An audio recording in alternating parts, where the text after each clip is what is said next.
What's going on, guys? So, we are going to be doing the second video regarding the Shkand Gumanig Vizar or doubt dispelling exposition. Um, we left off just dudes going in on one divine principle. And so now we are on chapter 7 of this book that is from the 9th century.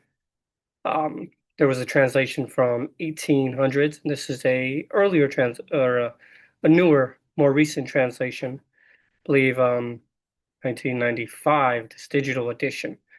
But instead of y'all staring at me, I'm just gonna let y'all see the text and I'll read it as we go through the text. So let me share my screen right quick. And boom, and we'll go share. All right, let's see here.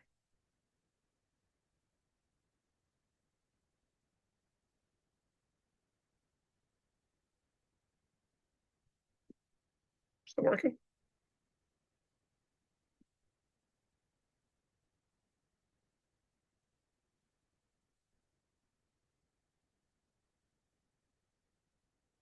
I mean, it was working earlier. Where's my screen? There we go. Let's see. All right, y'all. See, we can see it. All right, so we are on the seventh chapter. Now let me.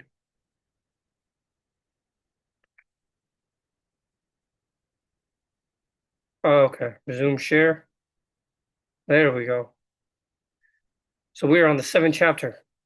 All right, another chapter concerning the inconsistency of their discourse. Some sayings of the book of the Denkard. The Denkard is also another text that um, is within the Zoroastrian faith belief. Um, Pretty interesting. Um, and you can also go to that same website, that avesta.org, and read that as well. Now, that comes way later. That all of this stuff what we're reading now comes way after Zarathustra himself. So keep that in mind. But don't let that take away from the argument being presented. Right? All right. So let's get into it here. He says, as to that which they say that God is around everything, but nothing is inside him. He is inside everything, but nothing is around him. He is above everything, but nothing is below him. He is below everything, but nothing is above him. He sits upon a throne, but it is not localized.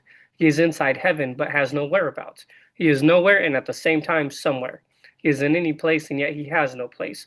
Everything is according to his will, and thus belongs to him.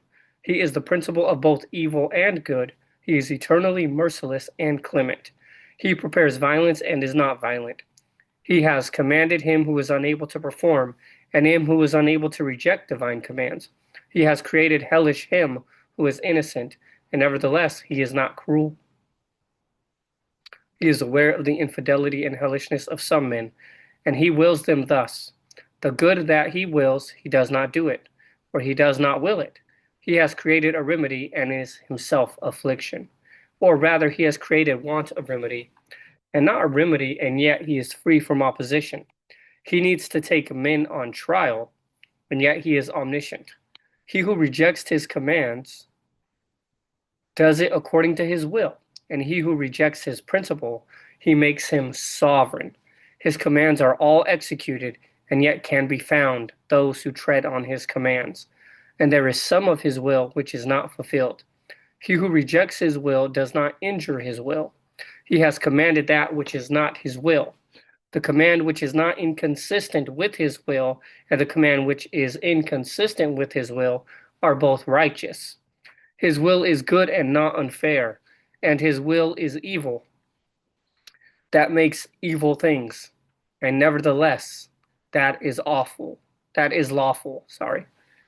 See? See what he says? He says, there are so many other inconsistencies in the discourses of the Islamic sects. Islamic sects. Therefore, it is impossible that a measured religion come from these manifold inconsistent statements. Moreover, as to that which they state thus, the dualists,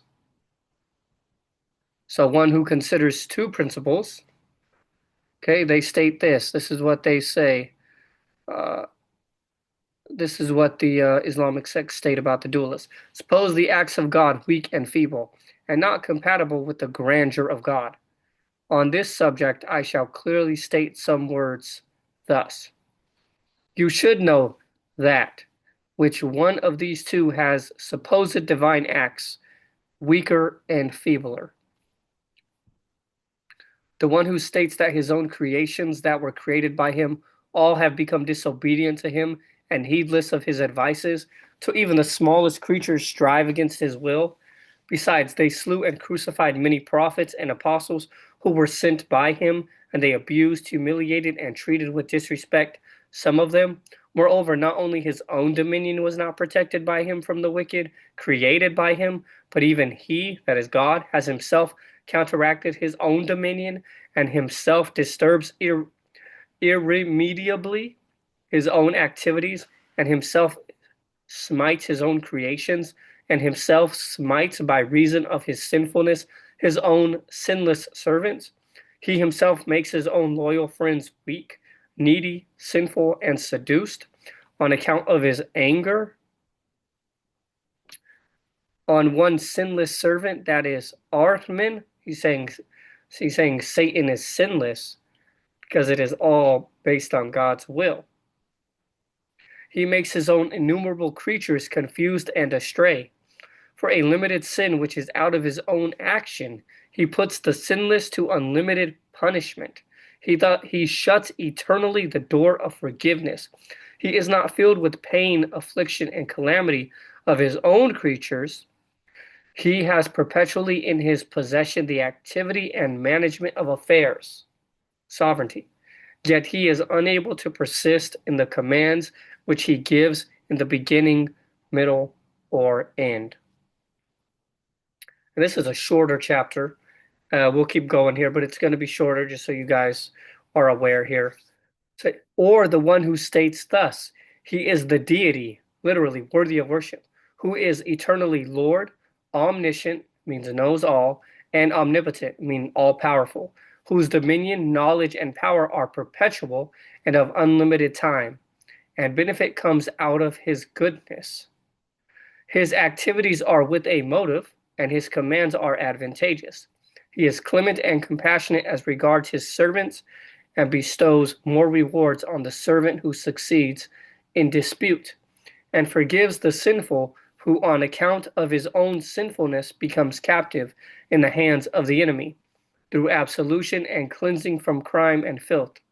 Finally, he does not leave any good creature in captivity in the hands of the enemy. He is, with all his heart, their protector, keeper, and nourishing in their battle and strife with enemies. He guards heavily his kingdom against the opponent of a different substance. So he's basically contrasting the monotheist idea of one divine principle, good and evil both come from that one divine principle, and the inconsistencies with the dualist view of the one that is worthy of worship. He guards heavily his kingdom against the opponent of a different substance. His troop and army become victorious in the strife and battle, and he makes his creatures succeed as regards every crime. When it is observed to light, knowledge, sight, life, health, and other divine creations, it is manifest that they are dominating and increasing over darkness, ignorance, blindness, death, sickness, and other demoniacal accidents, because this is acknowledged that light expels all darkness, and knowledge is victorious over ignorance, and life is powerful and increasing over death. For owing to the powerfulness and increase of life, there is the increasing of population from the first human couple, and all acknowledge it. Likewise, the victory and power of sight and health over blindness and sickness are manifest.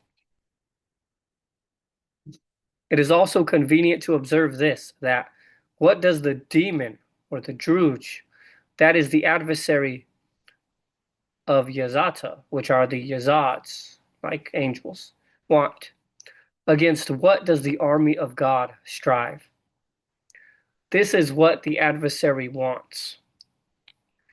He says, either I will annihilate this earth and sky and the creatures and luminaries, or I will bring them into my possession, and will change them from their own substance, so that God shall not be capable to prepare their resurrection and bring about the renovation, and to restore his own creatures.